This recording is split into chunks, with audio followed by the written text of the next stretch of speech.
साथियों नमस्कार, मैं हरिश्चंद्र वर्णवाल इस वीडियो में आप सभी का स्वागत करता हूं। पंजाब में दोस्तों भारी उथल पुथल की स्थिति है। कोई छोटी सी घटना भी होती है ना तो तिल का ताड़ बन जाती है।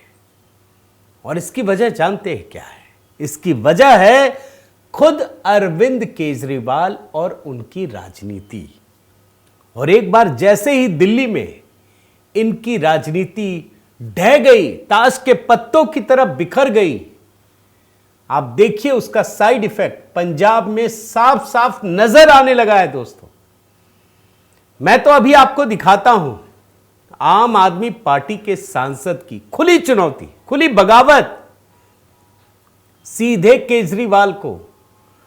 केजरीवाल ने दिल्ली में हारने के बाद क्या क्या सपने नहीं पाले, वो सारे के सारे सपने चूर चूर हो गए। और ट्रेलर के रूप में एक दो नहीं, कई घटनाएं अभी आपको मैं दिखा देता हूं, कई सारी। और उससे जो बगावत की लपटें उठ रही हैं उससे केजरीवाल भी नहीं बचेंगे, आम आदमी पार्टी भी नहीं बचेगी। आम आदमी पार्टी ने जिस प्रकार की राजनीति की शुरुआत की है दोस्तों, वो बहुत खतरनाक है। उसमें सब कुछ नकारने की प्रवृत्ति है, सब कुछ खत्म कर देने की अराजकता, जो सही मायने में कहा जाए। आपने आज देखा कि नहीं, आज क्या हुआ? आतिशी मार लेना कई सारे लोगों के साथ, बड़ा बड़ा पोस्टर लगा करके। मतलब आप सोचिए, कल शपथ हुई है, कल भी और आज भी, लगातार 2 दिन की बात कह रहा हूं। मतलब भारतीय जनता पार्टी के मुख्यमंत्री ने, और 27 साल के बाद की स्थिति है, शपथ ली है और ये लोग तुरंत कूद पड़े, छापामार युद्ध शुरू कर दिया। मेरे को तो एक गाना याद आता है, वो आपने देखा है ना, अभी ये दौलत नई नई है। उसमें एक लाइन है, अभी ये शोहरत नई नई है। ये लोग विपक्ष में पहली बार आए हैं, इन्हें लग रहा है कि बस पीछे पड़ जाओ। अरे जब आप 2,500 रुपये मांग रहे हो तो आपको इसका जवाब भी देना पड़ेगा ना कि 1,000 रुपये पंजाब में आपने दिए क्या? नहीं दिए, आज भी नहीं दिए। तो दोस्तों मैं आपको जो दिखाने जा रहा हूं, पंजाब में बगावत की स्थिति, लोगों की नजर ना पड़े, इसके लिए दिल्ली में ये लोग पहले दिन से ही भाजपा के मुख्यमंत्री पर निशाना साधना शुरू कर दिया। मैं अभी आपको दिखाता हूं एक सांसद जिनके ट्वीट पर नजर पड़ी। आप सबको पहले प्रणाम करता हूं, जय सिया राम, हर हर महादेव। इस कमेंट के साथ अपनी बात शुरू कीजिएगा दोस्तों। और आप देखिए एक ट्वीट जिस पर मेरी नजर पड़ी, और मैं दावे के साथ कहता हूं किसी ने नहीं दिखाया होगा। यह विक्रमजीत सिंह राज्यसभा से सांसद हैं, आम आदमी पार्टी के मेंबर ऑफ पार्लियामेंट। ये क्या लिख रहे हैं आप? भाषा देखिए। I feel truly humbled to receive birthday greetings from honourable prime minister of India. मैं हिंदी में भी पढ़ देता हूं। आई फील ट्रूली हम्बल्ड, मैं बहुत, मतलब इनको अच्छा लग रहा है कि प्रधानमंत्री मोदी ने इनको जन्मदिन पर शुभकामना संदेश भेजा। और ये चिट्ठी भी अटैच्ड है, आप देख रहे होंगे। इन दिस अमृत काल I commit myself to contribute to build inclusive विकसित भारत। अब यहां से खेल शुरू हो रहा है।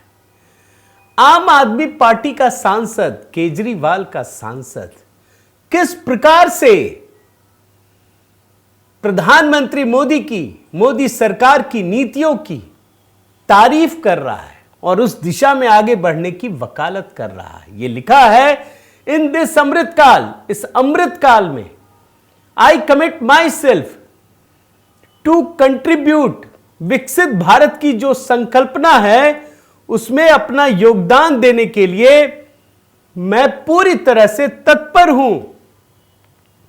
और इसमें जो शब्द है ना, अमृत काल, प्रधानमंत्री मोदी का दिया हुआ है। ये खास करके आज के परिप्रेक्ष्य की बात कह रहा हूं, जिस अवधारणा के तहत वो काम कर रहे हैं। अमृत काल, विकसित भारत की संकल्पना प्रधानमंत्री मोदी ने दी है। कोई सोच सकता था क्या कि भारत के लिए विकसित भारत? यह प्रधानमंत्री मोदी का संकल्प है।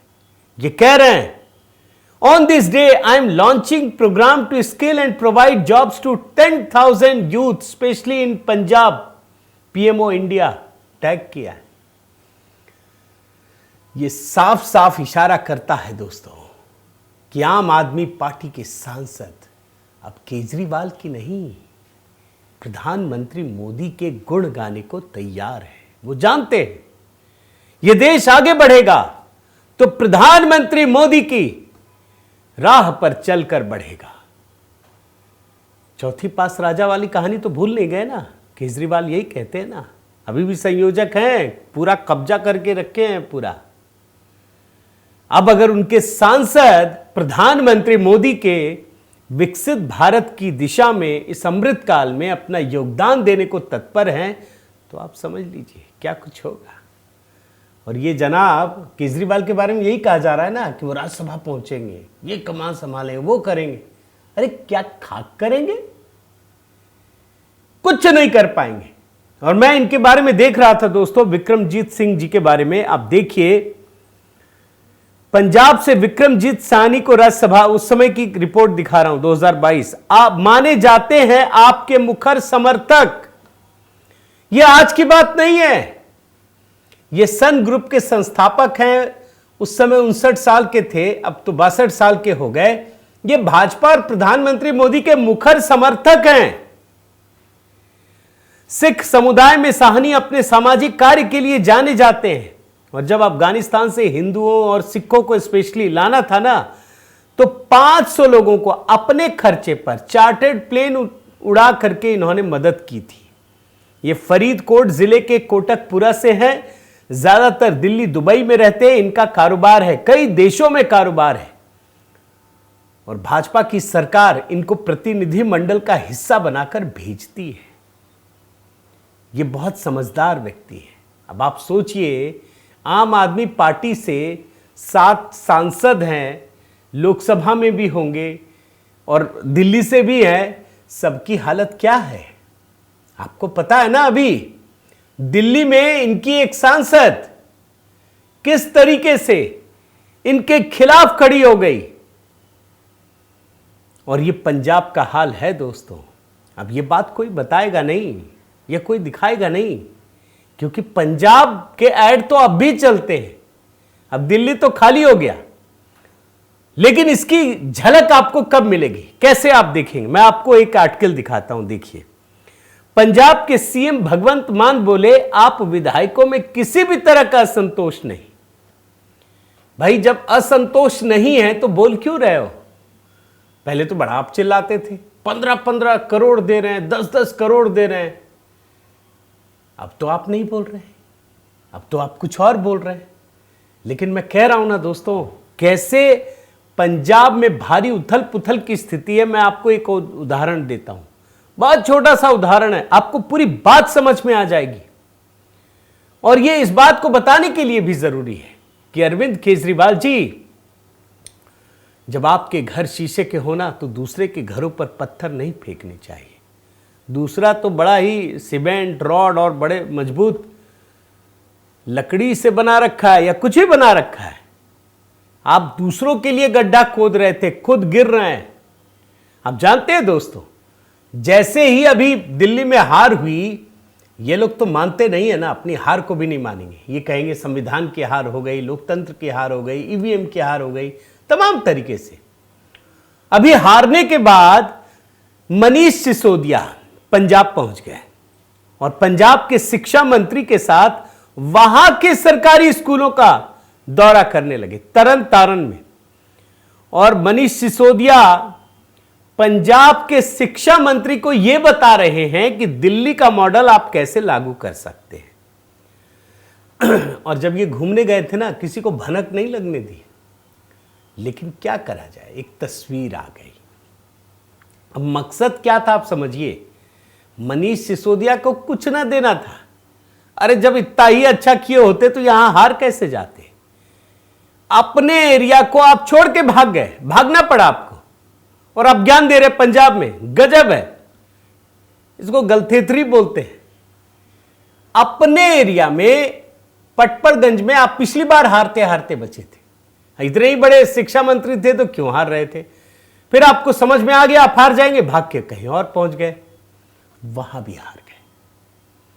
और ये व्यक्ति पंजाब जाकर के वहां ये बता रहे कि कैसे आप शिक्षा मॉडल लागू करेंगे। लेकिन मजा देखिए, पता चल गया। और पंजाब के शिक्षकों ने, विरोधी पार्टी तो छोड़िए, पंजाब के शिक्षकों ने, वहां के डेमोक्रेटिक टीचर्स फ्रंट ने इसका विरोध किया। बोला अरे आप बताओगे हमें, क्या ये राज्य स्वाभिमान के साथ खड़ा नहीं हो सकता? यहां के लोग क्या सक्षम नहीं है? यहां का शिक्षा मंत्री सक्षम नहीं है? भाई हर राज्य का एक अपना स्वाभिमान भी होता है भाई। पंजाब के लोग पूरी तरह से सक्षम हैं, वो डिसाइड कर सकते हैं भाई। लोकसभा में भी भेजते हैं, राज्य में विधानसभा है, वहां के लोग चुनते हैं, उनको पूरा भरोसा है तभी तो चुनते हैं ना। और आप दिल्ली से एक हारा हुआ विधायक वहां जाकर पंजाब के शिक्षा मंत्री को यह गाइड कर रहा है कि आप कैसे चलाएंगे। और जाहिर है दोस्तों, जो भी वहां पर विपक्षी नेता हैं वो सारे के सारे सवाल खड़े कर रहे हैं। वो कर रहे हैं कि अपना तो संभाल नहीं पाए, वहां तो आपका पूरा मॉडल चौपट हो गया, दिल्ली की पूरी शिक्षा व्यवस्था आपने बर्बाद कर दी, खत्म कर दी, और अब पंजाब खराब करने आए हैं। पंजाब कांग्रेस के अध्यक्ष अमरिंदर सिंह राजा बंडिंग ने कहा कि जब पंजाब में शिक्षा मंत्री मौजूद है तो सिसोदिया को दौरा करने की क्या जरूरत है, और अगर सलाह देनी भी है मान लो तो बंद कमरे में दे। भाई सार्वजनिक रूप से ये सब करके आप पंजाब का अपमान कर रहे हैं, पंजाबियों की क्षमता पर सवाल खड़ा कर रहे हैं। तो ये हाल है दोस्तों। और इसीलिए मैं आपको बताऊं, देखिए कोई जाता है ना बाहर से, उसमें कोई बुराई नहीं है, लेकिन पता है कि केजरीवाल की राजनीति ही ऐसे ही बनी है, सब जगह बारूद बिछा है। और इसीलिए एक बार जब आपका बेस खत्म हो जाता है ना तो पूरा सिस्टम हिल जाता है। और ये हिल रहा है, मैंने तो काफ़ी पहले से कह दिया है कि ये इनके राजनीति के अंत की शुरुआत है, ये हो चुकी है। बड़ा जो पिलर है वो ढह गया है, अब तो बस देखते चले जाइए। और इसीलिए दोस्तों कांग्रेस लगातार कह रही है कि इनके पार्टी के कई विधायक कभी भी पाला बदल सकते, कभी भी कुछ भी कर सकते हैं। और इसी बात का अंदेशा केजरीवाल को था और इसीलिए उन्होंने पंजाब के सभी विधायकों को दिल्ली बुलाया, एकजुट होकर काम करने के लिए कहा।